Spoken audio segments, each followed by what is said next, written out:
Hello everyone, कैसे हैं आप सब। एक बार पुनः शिव कोचिंग क्लासेस पर स्वागत है। उम्मीद करता हूं आप सब अच्छे होंगे, मस्त होंगे, बेहतर होंगे, आपकी पढ़ाई बेहतर चल रही होगी। क्लास 12 फिजिक्स एनसीईआरटी में बच्चों चैप्टर नंबर 9 चल रहा है, जिसमें आज बात करेंगे अवतल दर्पण के लिए वक्रता, त्रिज्या और फोकस दूरी में संबंध। इसके पहले हमने जो भी वीडियोज प्रोवाइड किया है वो आपको हमारे चैनल में प्लेलिस्ट में क्रम से मिल जाएगा। बच्चों, पढ़ाई के लिए सबसे बेहतरीन नोट्स की आवश्यकता होती है, जो कि शिव कोचिंग क्लासेस के माध्यम से मात्र 100 रुपए में प्रोवाइड किए जाते हैं। जिन बच्चों को नोट्स लेना है प्रॉपर तैयारी के लिए, तो कॉन्टैक्ट नंबर आप लिख सकते हो 9685299149। इस कॉन्टैक्ट नंबर पे बच्चों व्हाट्सएप मैसेज भी कर सकते हैं, सारी जानकारी दे दी जाएगी। ठीक है, 9685299149 पर बच्चों। तो चलिए शुरू करते हैं। सबसे पहले बात कर लेते हैं अवतल दर्पण के बारे में। दर्पण की परिभाषा तो आप सबको पता होगा, क्योंकि बच्चों मैंने दर्पण पर ऑलरेडी वीडियो प्रोवाइड किया है। दर्पण कहते किसे, जो अपने ऊपर आपतित संपूर्ण प्रकाश की किरण को परावर्तित कर दे, वो दर्पण कहलाता है।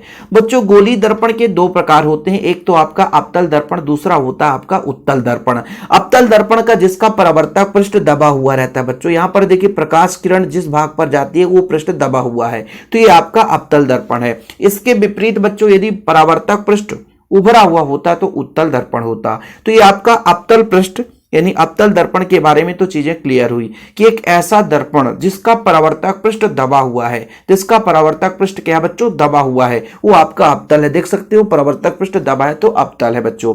अब बात करते हैं वक्रता त्रिज्या है क्या। जैसा कि बच्चों ये आपका एक गोलीय दर्पण है।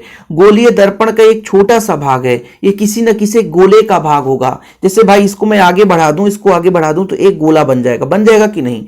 तो भाई ये जो आपका दर्पण है, जिस गोले का भाग है उसका केंद्र वक्रता केंद्र कहलाता है, जिसे हम कैपिटल सी से रिप्रेजेंट करते हैं। ठीक है बच्चों, और उसकी त्रिज्या को हम वक्रता त्रिज्या कहते हैं। देखो बच्चों, थोड़ा समझने की कोशिश करिए। हमने जो दर्पण लिया है किसी न किसी गोले का भाग है, उसका केंद्र वक्रता केंद्र और उसकी त्रिज्या वक्रता त्रिज्या कहलाती है, जिसे हम कैपिटल आर से दर्शाते हैं। वक्रता केंद्र को कैपिटल सी से, वक्रता त्रिज्या को कैपिटल आर से। अब बात कर लेते हैं बच्चों फोकस दूरी। फोकस दूरी होता क्या है, मैंने ऑलरेडी बढ़िया वीडियो प्रोवाइड किया है, इसलिए तो विनती करता हूं कि क्रम से देखो, मजा आएगा। जो आपका फोकस दूरी, मान लीजिए ये मुख्य अक्ष है बच्चों, इसके समांतर कोई प्रकाश किरण आती है और परावर्तन के पश्चात मुख्य अक्ष के जिस बिंदु से होकर जाती है वो उसका बच्चों फोकस बिंदु कहलाता है। और फोकस बिंदु और यानी मुख्य फोकस और ये ध्रुव है बच्चों, इसके बीच की दूरी को हम बोलते हैं फोकस दूरी। ठीक है बच्चों, दो चीजें क्लियर हो गई। अब हमने कहा कि भाई हमारे पास x बाई एक क्या है बच्चों, अवतल दर्पण है, या x p बाई कह सकते हैं, या x बाई, कभी कभी बुक में ऐसा देता है x मध्य बिंदु p और बाई, x p बाई एक अवतल दर्पण है, जिसका बच्चों आपका p क्या है, ध्रुव है। ध्रुव किसे कहते हैं बच्चों, जो आपका परावर्तक पृष्ठ होता है इसका मध्य बिंदु ध्रुव कहलाता है। f आपका मुख्य फोकस है, c आपका वक्रता केंद्र है बच्चों। मुख्य अक्ष समांतर एक प्रकाशकिरण ए बी आ रही है, आपका मुख्य अक्ष है। वक्रता केंद्र और ध्रुव को मिलाने वाली रेखा मुख्य अक्ष कहलाती है। वक्रता केंद्र और ध्रुव को मिलाने वाली रेखा मुख्य अक्ष कहलाती है बच्चों। मुख्य अक्ष के समांतर प्रकाशकिरण ए बी आपतित होती है और परावर्तन के पश्चात बच्चों किधर चली जाती है, फोकस से होकर चली जाती है। अब बच्चों आप सबको पता होगा कि जब परावर्तन होता है तो उसके मध्य एक अभिलंब होता है, तो बी और सी को मिलाया तो एक अभिलंब कहलाया बच्चों। बी और सी को मिलाने पर ये दर्पण का जो आपका परावर्तन होता है इसका अभिलंब हो गया, यानी बिंदु बी पर अभिलंब खींच दिया हमने, क्योंकि ये आपका आपतन कोण आई और परावर्तन कोण आर। आपने परावर्तन का नियम तो पढ़ा है ना कि आपतन कोण का मान परावर्तन कोण के बराबर होता है। सर, आपतन कोण का मान परावर्तन कोण के बराबर होता है, मतलब आई का मान आर के बराबर होगा। आई का मान आर के बराबर होगा, नोट डाउन करिए बच्चों, आई का मान आर के बराबर होगा, पहला नियम। दूसरा चीज बच्चों, यदि कोई दो रेखाएं समांतर है और उसे तीसरी रेखा प्रतिच्छेद करे तो बच्चों वो कहलाता है, देखिएगा एकांतर कोण मैं आपको बताऊंगा कि दो रेखाएं कुछ इस प्रकार से बच्चों और तीसरी रेखा उसे कोई प्रतिच्छेद कर दे तो ये एकांतर कोण होता है और हमेशा बराबर होता है। मतलब यहाँ पे जो कोण है और ये जो आई है बच्चों बराबर होगा। दो चीज यदि आपने समझ लिया तो इस थ्योरम में दो ही चीज है बच्चों, एक आपका आई होगा आर के बराबर। ऐसा क्यों सर, क्योंकि परावर्तन का नियम है, आपतन कोण परावर्तन कोण के बराबर होता है, पहला फैक्ट। ठीक है, आई जो है आर के बराबर है, मतलब ए बी सी बराबर है बच्चों सी बी एफ के। ये आपका एफ है तो ये वाला कोण हो जाएगा सी बी एफ, ठीक है, ये दोनों बराबर होंगे और ये बच्चों इसके बराबर होगा। क्यों? क्योंकि एकांतर होगा, ठीक है। दो चीज यदि क्लियर है तो समीकरण 1 और 2 से फिर काम खत्म हो जाएगा। तो यहां पर पूरा मैंने माना लिखा है, आप लोगों ने पढ़ लिया होगा। और बच्चों यहां पर यह भी लिख दिया कि बी और सी को मिलाने से बीसी दर्पण के बिंदु बी का अभिलंब होगा। तो परावर्तन के नियमानुसार देखिएगा बच्चों, बहुत ही सिंपल है। जो बच्चा थोड़ा भी समय दे देगा, थोड़ा समय कहता हूं ज्यादा नहीं, मैंने कहा आई आर के बराबर है, मतलब ए बी सी कोण बच्चों देखिएगा ए वी सी बराबर होगा कोण बच्चों सी बी एफ, कोण सी बी एफ। ऐसा क्यों? क्योंकि आपतन कोण परावर्तन कोण के बराबर होता है। ठीक बच्चों, इसको मैंने आपको समीकरण 1 दे दिया। परावर्तन के नियम से सिंपल है, आपतन कोण का मान परावर्तन कोण के बराबर है।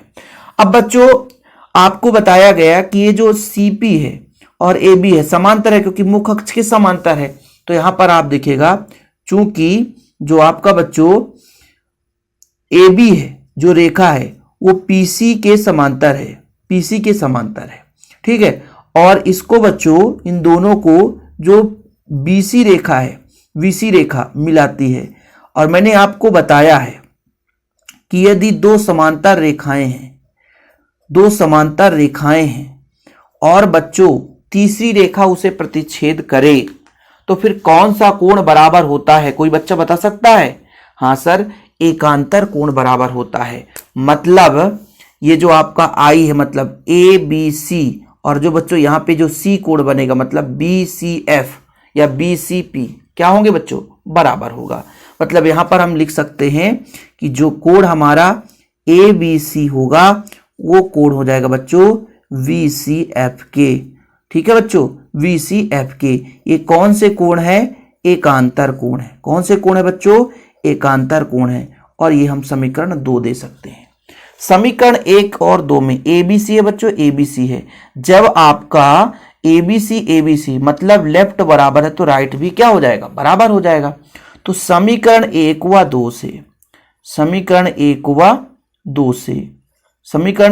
2 से बच्चों जब आपका लेफ्ट बराबर है तो राइट भी क्या हो जाएगा? बराबर हो जाएगा। मतलब एबीसी ये भी एबीसी, तो ये दोनों क्या हो जाएंगे बच्चों? बराबर हो जाएंगे। तो कितना आ जाएगा बताओ जरा? तो सी बी एफ, कोण सी बी एफ बराबर हो जाएगा बच्चों कोण B C F V C F. मतलब ये दोनों, कहने का मतलब ये जो आपका आर है बच्चों ये दोनों बराबर हो जाएंगे। देखो ना जरा, सी बी एफ मतलब ये वाला कोण हो गया और बी सी एफ मतलब ये वाला कोण हो गया। तो ये मैंने एक ही कलर क्यों बनाया बच्चों? ये दोनों क्या हो गए? बराबर हो गए। क्या हो गए? बराबर। अब किसी त्रिभुज में, नोट करना बात को, किसी त्रिभुज में यदि दो कोण बराबर है तो उनके सामने वाली भुजा बराबर होगी। मतलब इस कोण के सामने वाली भुजा ये और इस कोण के सामने वाली भुजा ये बराबर हो जाएगी। मतलब बच्चों आर के सामने वाली भुजा सी एफ या एफ सी और बच्चों सी के सामने वाली भुजा बी एफ ये बराबर हो जाएंगी। तो आप लोगों को यहां पर लिखने की जरूरत है, त्रिभुज सी बी एफ में एफ सी बराबर बी एफ। मतलब बच्चों बी के सामने वाला एफ सी और सी के सामने वाला बी एफ। यहां तक क्लियर हुआ बच्चों? यहां तक चीजें क्लियर है। अब बात करेंगे बच्चों थोड़ा सा यहां पर। अब हमको क्या बात करना है कि जब दर्पण का द्वारक बहुत छोटा हो, दर्पण का द्वारक बहुत छोटा होगा बच्चों, तो ये जो बी है लगभग यहां पे आ जाएगा। दर्पण का द्वारक बहुत छोटा हो तो दर्पण का द्वारक का मतलब क्या होता है बच्चों? एक्स बाई की लंबाई। जब ये दर्पण ही छोटा हो जाएगा तो बी लगभग पास में पी के बराबर आ जाएगा। तो जो आपका बी एफ का मान है वो पी एफ के बराबर हो जाएगा। तो थोड़ा सा यहाँ पे नोट डाउन करना है, लिख लेना बच्चों। दर्पण का द्वारक बहुत छोटा होता है अतः बिंदु P दर्पण के ध्रुव के पास हो जाएगा। दर्पण के ध्रुव के बिंदु P जो है वो दर्पण के ध्रुव के पास हो जाएगा। तो जो BF का मान है वो PF के बराबर हो जाएगा बच्चों। तो यहाँ पर आप नोट डाउन कर लेना कि भाई साहब जो आपका BF है, ये जो BF है बच्चों वो PF के बराबर हो जाएगा। लगभग की बात की जा रही थी। तो समीकरण 3 में BF की जगह PF लिख सकता हूँ। तो समीकरण 3 से बच्चों समीकरण 3 से बी एफ की जगह पी एफ लिखेंगे तो कितना हो जाएगा, एफ सी बराबर पी एफ, एफ सी बराबर पी एफ। अब बच्चों हम बात करते हैं कि पी एफ क्या है, थोड़ा नोट करना आप लोग। पी एफ का मान हमको पता है कि पी एफ जो है बच्चों ये आपका है फोकस दूरी, ठीक है, क्योंकि भाई मुख्य फोकस की पी से दूरी फोकस दूरी है, और एफ सी भाई तो किसी की दूरी नहीं है। यदि एफ सी में पी एफ जोड़ दें तो भाई साहब इसका योग भाई कहला जाएगा पी सी। भाई एफ सी तो अभी कुछ मान है ही नहीं है, देखो ना एफ सी अभी कुछ मान नहीं है, लेकिन पी एफ है, लेकिन एफ सी में पी एफ जोड़ दें तो यहां से यहां तक की दूरी पता हो जाएगी। भाई ये बोला गया कि यहां से यहां तक दूरी पता है, और यदि इसमें इसको ऐड कर दें तो पी से सी की दूरी आ जाएगी। तो दोनों पक्षों में, थोड़ा नोट करना, दोनों पक्षों में पी एफ जोड़ने पर, दोनों पक्षों में पी एफ जोड़ने पर तो बच्चों हो जाएगा एफ सी धन पी एफ, और इधर 2 पी एफ, पी एफ धन पी एफ करेंगे 2 पी एफ हो जाएगा, ठीक है। अब ये बच्चों हो जाएगा एफ सी और पी एफ जुड़ेगा बच्चों तो पी सी हो जाएगा, इधर 2 पी एफ, ठीक है, क्या हो जाएगा 2 पी एफ। यहां तक क्लियर है, किसी को कोई डाउट तो नहीं है? डाउट होगा भी तो भाई साहब यदि आप अच्छे से नहीं समझेंगे तो कभी क्लियर नहीं हो पाएगा। पी एफ और एफ सी का योग पी सी होगा, फिर से समझ लेना, ये आपका पी एफ है और ये आपका एफ सी है, इन दोनों का योग जोड़ेंगे तो पी सी आ जाएगा बच्चों, क्या हो जाएगा, पी सी हो जाएगा। अब चिन्ह परपाटी से देख लो, चिन्ह परपाटी से बताऊंगा, प्रकाश किरण के विपरीत दिशा में चिन्ह हमेशा विपरीत लिया जाता है। भाई साहब मैं आपसे कह दूंगा पी से एफ तो सर ये फोकस दूरी है, प्रकाश किरण इधर जा रहे लेकिन दूरी इधर ले रहे हैं तो माइनस होगा। वाह पी सी बराबर होगा माइनस आर, वक्रता त्रिज्या बच्चों ये आपका फोकस दूरी है। क्या है बच्चों, ये आपका फोकस दूरी है, और बच्चों ये क्या है आपका दर्पण की वक्रता त्रिज्या। क्या है बच्चों, वक्रता त्रिज्या। क्या है बच्चों, वक्रता त्रिज्या। चीजें क्लियर है? चिन्ह परपाटी के आधार पर हमने चिन्ह लगाया है तो आपको परेशानी नहीं होगी। अब आपने पढ़ा है भाई साहब पीसी बराबर 2 पी एफ, तो भाई साहब समीकरण 4 में मान रखने पर, समीकरण 4 उसको दे देना है, समीकरण 4 में मान रखने पर। बोले सर बिना समीकरण दिए आप समीकरण मान लिए, रटे हो क्या? नहीं भैया, समीकरण 4 देना ही पड़ेगा। अब पीसी का मान रखेंगे, पीसी का मान कितना, माइनस आर, तो माइनस आर, और 2 पी एफ यानी आपका minus F, minus minus cut जाएगा तो आर बराबर 2 एफ, या बच्चों एफ बराबर आर बाई 2। आगे चलकर आंकिक क्वेश्चन वगैरह यदि इससे बनता है तो आपसे बनना चाहिए।